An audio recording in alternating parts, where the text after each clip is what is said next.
tonight is the best night of my life. And it's the best night of my life because I went out to a restaurant. Actually went to go to a restaurant that I read about in a blog, and they were fully booked. It was 9 o'clock and they pointed me to the restaurant next door, and I went there and I sat at the bar. I stood at the bar and ordered food and wine.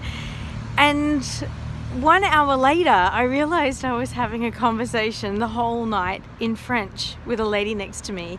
The whole night I was speaking French, and it wasn't until she said, "Your French is so good," in French, that I was in disbelief. I thought she was putting up with my terrible French. And she said, "Your French is so good." And I was just beside myself. I actually really wanted to cry. It's really the happiest day of my life that I have been able to have a conversation in French all night at a restaurant. And this is something that I've been working on for the last year. And it was maybe 3 weeks ago that I had a reality check that I thought there was no way I was going to be able to do that on this trip in Paris, because I wasn't there and I was expecting it, and it was in my head. It was like a concept that I had to be good, but in reality it was just about letting go, but also being comfortable being here and practicing a little bit every day.